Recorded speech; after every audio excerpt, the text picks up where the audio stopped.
একটা মেয়ে, সে আগে ওর লাইফে কিছু করতে পারে না, ওই রিহ্যাবিলিটেশন সেন্টার অনেক বছর ছিল, লাইক 3 বছর ধরে সে ট্রাই করছে একটা simple bread.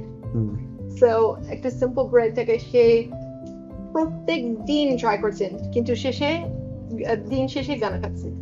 But say or like teammates বা ওর লাইক রুমমেটস মতো একদম পারফেক্ট করতে চেয়েছি। আমি কখনো বলিনি যে পারফেক্ট করতে হবে। দেন যখন আমি আর্ট থেরাপি করছি ওর সাথে, সে খুবই স্ট্রেট, মানে সে খুব লাইক কুইকলি সে দুটো রং নিয়েছি, নীল এবং একটা কালো। একবার তো এটা আমার প্রথম লাইক প্রজেক্ট ছিল একজন সাথে। সো সে খুব আগা ফাঁকা, আমি বলছি আগা ফাঁকা সমস্যা নেই, অনেক লোক ওর পাশাপাশি বলছে তুমি কি বোকা, এত সুন্দর না, এত আগা ফাঁকা না, আমি বলছি করো করো করো, কোনো সমস্যা নেই, ইচ্ছে মতো করো। দেন শেষে সে বলছে যে কালো রিপ্রেজেন্ট ওর ট্রমা এবং আশা, মানে নীল রং আশা, নীল রং অনেক করছি সে, এটা ওর লাইফে রেসপেক্ট লাইক রিফ্লেকশন, অ্যাবসলিউটলি।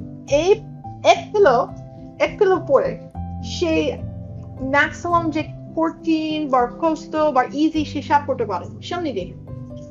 এত একটা ছোট লাইক এক্সপিরিয়েন্স থাকে যে সে পারে, সে এত বিশ্বাস করতে পারেন সে সামনে দিন একটা লাইক জ্যোতির একটা লাইক ব্ল্যাঙ্কেট বানাতে পারে।